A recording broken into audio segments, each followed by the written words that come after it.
Já está em vigor em todo o país a alíquota única e fixa do ICMS sobre a gasolina e o etanol. Essa nova regra estabelece uma cobrança de R$ 1,22 por litro de combustível. A mudança impacta o consumidor final, já que o valor do imposto é embutido no preço de revenda. E sobre esse assunto, a gente conversa agora com o economista Joelson Sampaio. Ele é professor de economia da Fundação Getúlio Vargas de São Paulo. Muito bom dia, professor. Bem-vindo aqui à nossa programação. Bom dia, Stephanie. Bom dia. Vou pedir já para a gente ampliar aqui a nossa roda de conversa, porque eu vou contar para essa entrevista com a ajuda também da nossa analista Elaine Baixo, que está aqui conosco, viu, professor? Bom dia, Joelson. Elaine, já vou de cara passar a bola para você que você faça a primeira pergunta. Professor Joelson, a gente sabe que no mês que vem a gente também vai ter aí a total reoneração, vão voltar o PIS/COFINS aí de maneira integral, né? E a gente tem agora o ICMS. Isso aí deve aumentar preço de combustível? Como é que o senhor vê isso? Boa pergunta, Elaine. Sim, deve aumentar. Se a gente observar essa mudança do ICMS, né, que já trouxe um valor fixo de R$ 1,22, gera ali um impacto no preço final. Por quê? Hoje nós temos os estados com diferentes alíquotas, mas em média a alíquota fica em torno de 19%, que gera ali um valor de R$ 1,08, R$ 1,06. Quando a gente passa desse patamar para R$ 1,22, a gente gera um aumento significativo no preço final. A mesma coisa deve acontecer com a reoneração total. E o impacto disso no final ele é bastante expressivo na vida das pessoas, tanto quem tem veículo quanto quem não utiliza veículo também. Por quê? O principal modal de transporte no Brasil de mercadorias, por exemplo, é o rodoviário. Então, mesmo aquela pessoa que hoje não tem um carro, ela é afetada também, porque o combustível ele tem os impactos diretos para quem tem veículo e indireto via o preço dessas mercadorias, que tem aí também o impacto do frete, da logística, porque hoje nós somos muito dependentes do modal rodoviário. E é essa pressão dos combustíveis na inflação que a gente viveu nos últimos 2 anos, uma inflação bastante pressionada também por conta disso.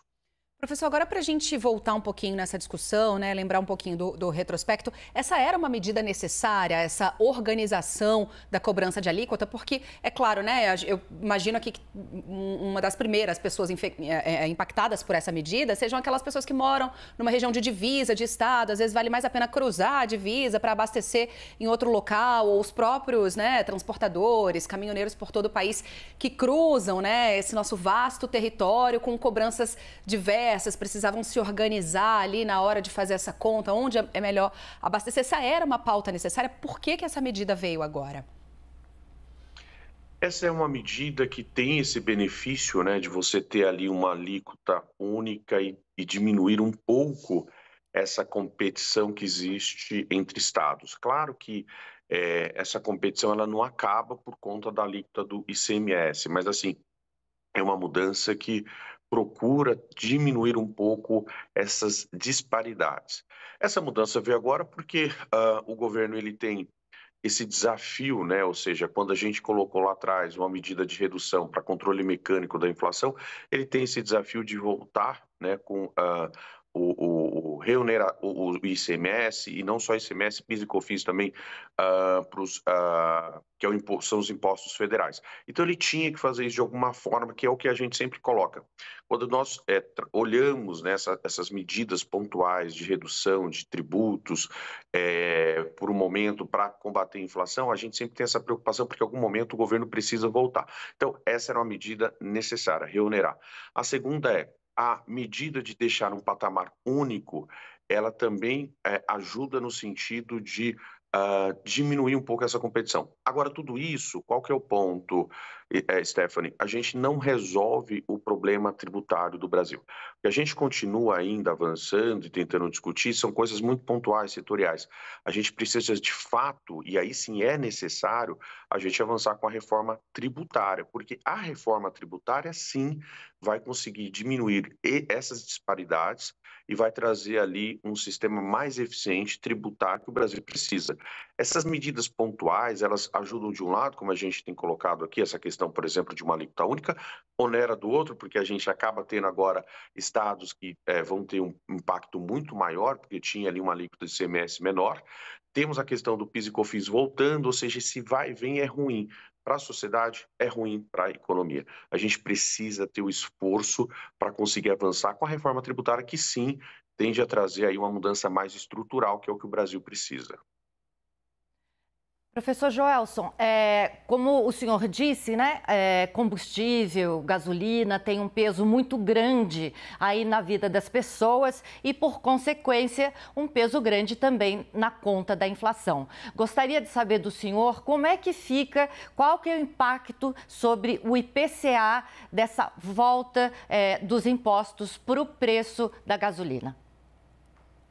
Elaine, se o governo não fizer nenhuma outra medida, né, isso é importante também, porque ele pode utilizar a própria Petrobras, utilizar outras formas para arrefecer, ou seja, diminuir o impacto desse aumento dos combustíveis nos índices de preço.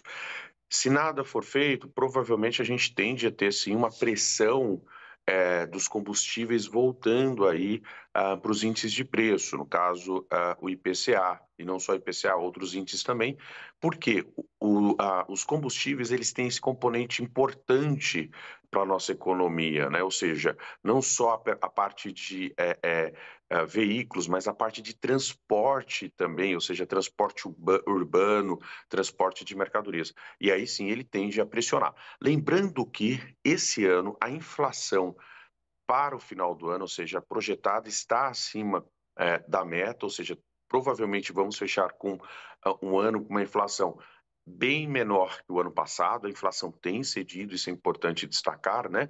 Uma taxa de juros elevada tem conseguido aí controlar a inflação, e a inflação vem cedendo ao longo dos meses, mas a gente ainda tende a fechar o ano com uma inflação elevada em relação à meta. E certamente os combustíveis eles terão esse papel de pressão sobre os índices de preços daqui para frente. Quando a gente fala pressão, né, professor, é uma pressão, costuma ser quase que imediata, né? Porque a gente está falando de pessoas que abastecem os carros, mas também, né, da compra que precisa chegar no supermercado, do produto que precisa chegar, né, de uma ponta à outra. Quando é que o senhor acha que a gente vai ver os primeiros reflexos disso, se nada for feito realmente? Excelente. A gente sempre tem o seguinte, para reajuste, né, quando a gente olha a dinâmica de reajuste, de repasse, ela é muito mais rápida do que o contrário. Então, quando você vai reduzir, né, quando você tem ali alguma medida de redução, ela demora mais para chegar, né? Quando você tem uma medida de repasse, às vezes ela chega bem mais rápido. Então, assim, provavelmente, tendo a reoneração no próximo mês, a partir de julho, agosto, a gente pode ter esses efeitos lá na ponta. Porque ainda a gente tem alguns benefícios, né? PIS e COFINS ainda tem uma volta dos combustíveis que não foi feita. A gente tem essa questão do ICMS que ainda vai ser implementada e vai chegar para as distribuidoras, lembrando que tem uma questão de estoque. Então, provavelmente, julho, agosto, a gente começa a ter mais esse reflexo. Agora, claro que isso vai depender muito do que o governo vai fazer para arrefecer esse tipo de impacto, ou seja, pode ser que ele tenha alguma medida, alguma política com a Petrobras ou até mesmo outras alternativas que diminuam um pouco esse impacto. Nada sendo feito, a gente tende a observar aí nas próximas semanas, próximo mês, esses impactos lá no bolso do consumidor. E uma coisa importante que a gente precisa também destacar quando falamos de combustíveis é que o Brasil ele precisa avançar em duas frentes, né? A gente comentou da reforma tributária, importante, eu acho que essa sim vai resolver essas distorções que vocês colocaram de forma muito mais consistente e estruturante. Mas tem outra coisa de combustíveis ela é de fontes limpas, né? Ou seja, a gente ainda insiste muito nessa matriz que o mundo já tem deixado de lado muito mais rápido do que o Brasil. O Brasil precisa ter políticas públicas mais consistentes para avançarmos em matriz limpas, de energia limpa, de combustível limpo, né? E a gente ainda está muito atrasado nessa pauta. São essas duas frentes que eu acho que o tema também traz aí para discussão, né, e para reflexão. A reforma tributária e começar a repensar um pouquinho, acelerar as políticas públicas que incentivem fontes de energia limpa. Agora, professor, o senhor falou da Petrobras fazer alguma coisa, né? Se o preço do barril lá fora não ceder e a Petrobras atuar para que o preço do combustível não chegue aí com um aumento para as pessoas por conta desses impostos que estão retornando, isso não é ruim para a empresa? Olhando a empresa aí como uma empresa que pretende ser lucrativa, como uma empresa deve ser, né? Sim, é ruim para a empresa, né? O que a gente teria ali como ingerência, né? Ou até mesmo o que a gente coloca como abuso do poder do controlador, ou seja, o Estado é o controlador, mas ele não é o único acionista da Petrobras, né? Milhares de pessoas no dia a dia investem seus recursos em empresas como a Petrobras, né? São os acionistas minoritários. Então, assim, a empresa, no caso, tendo esse papel, né, de ter alguma influência no preço final, em detrimento ali do seu lucro, é ruim, certamente é ruim. Porque a empresa, ela está listada, é uma empresa que deve sim gerar lucro e no final do dia, Elaine, o governo ele pode também, com a empresa lucrativa, fazer política pública. Não tem problema. Ela distribui os dividendos e ele devolve esses dividendos para a população.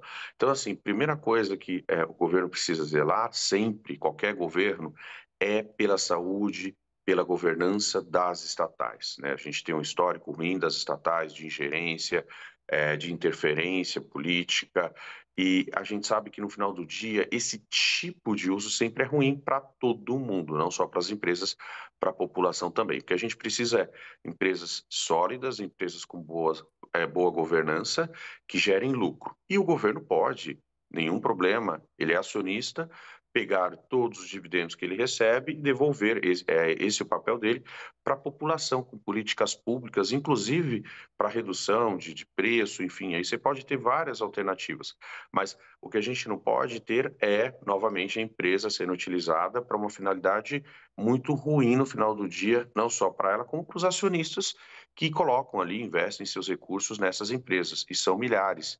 Então a gente precisa ter isso em mente. Isso não inviabiliza o governo de fazer sua política pública com os dividendos que ele recebe da empresa. Muito bem, nós conversamos aqui com o professor de Economia da FGV de São Paulo, Joelson Sampaio. Muito obrigada pela sua presença, professor. Disponha, bom dia.